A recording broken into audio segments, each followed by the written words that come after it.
Oi, gente, eu fiquei de passar o GIF pra vocês, na verdade eram três GIFs, né? Mas eu achei um vídeo muito legal no YouTube, então acho que vale a pena a gente dar uma olhada nele. Eu tirei o áudio, porque ele tá legendado e só vai ficar uma mulher falando inglês no fundo, acho que não vai ajudar muito, então eu vou ir narrando também e comentando algumas coisas. Mas prestem muita atenção na legenda, por favor, tem muita informação importante lá e eu não vou ficar falando tudo, tá?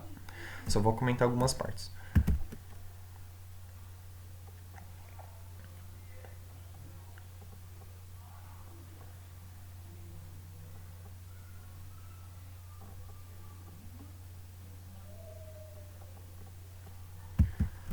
Essa palavra lumen a gente nunca viu na aula, mas lumen significa luz. O que é a luz do intestino? É basicamente a parte oca, né?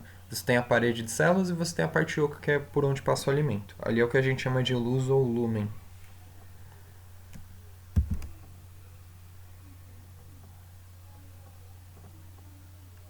Isso que a gente falou na aula, permeabilidade seletiva ou semipermeável.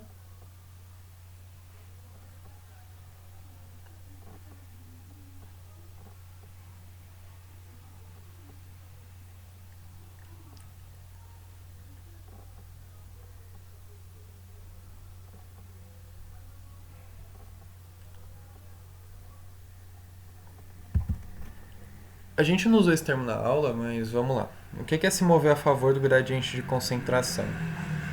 É você se mover a favor dessa tendência que existe de coisas irem sempre do mais concentrado para o menos concentrado, tá?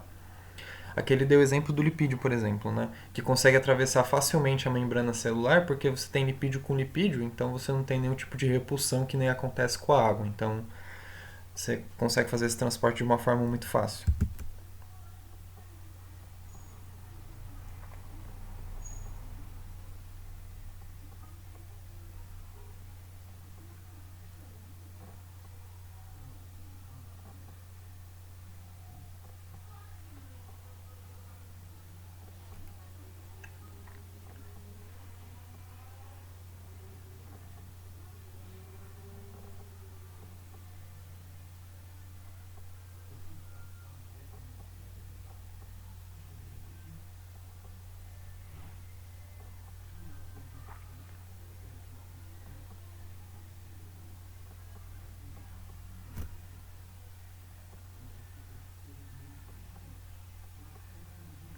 A gente falou isso aqui na aula também.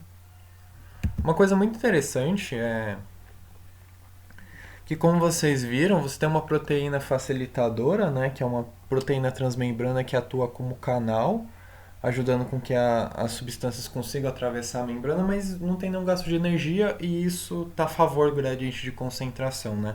Está aproveitando essa ideia de você sempre sair do mais concentrado para o menos concentrado. Mas por que essa proteína existe, né? E por que você tem esses processos de difusão facilitada? Vocês lembram que a membrana ela tem uma região hidrofílica e hidrofóbica, né?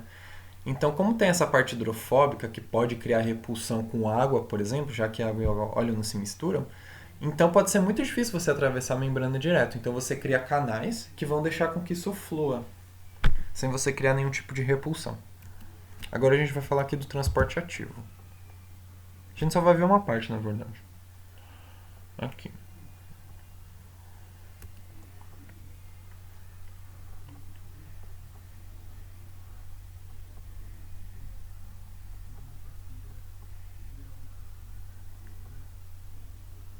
Vocês não precisam decorar isso aqui, mas só para as coisas fazerem sentido na cabeça de vocês, eu disse lá na aula que as coisas sempre se movem dos meios mais concentrados para os meios menos concentrados. Então, por que o transporte ativo precisa de energia? Porque se mover do meio mais concentrado para o menos concentrado é um processo espontâneo, ou seja, ele acontece sozinho com a maior facilidade do universo. Só que o caminho contrário você precisa ir contra essa força natural que move as coisas dessa parte mais concentrada para menos concentrada. Então, para você vencer isso, você tem que gastar energia. Então, o transporte ativo ele faz o contrário do que a difusão faz. Ele sempre vai mover as coisas do meio menos concentrado, por exemplo, o meio intracelular, para o mais concentrado, que é o meio extracelular. Tudo bem? Não necessariamente o meio intracelular vai ser sempre o mais ou menos concentrado, mas é só pra gente usar como exemplo aqui. Mas não precisa decorar tudo isso, é só para as coisas fazerem sentido mesmo, mas só lembrem que transporte ativo precisa de energia. As pessoas que tiverem mais facilidade de entender mais a fundo e lembrarem assim, lembrem-se que ela precisa vencer essa força que é exercida do meio mais concentrado para o menos concentrado, por isso que precisa de energia. Para as pessoas que acham que vai ficar mais complicado, só decora que transporte ativo está ligado à energia. Tudo bem, gente? E é isso. Tem uma outra parte de transporte ativo aqui, mas é bem avançado para as nossas aulas, a gente não precisa ver. Mas enfim, era só isso que eu queria mostrar de animação mesmo, tá bom? Obrigado.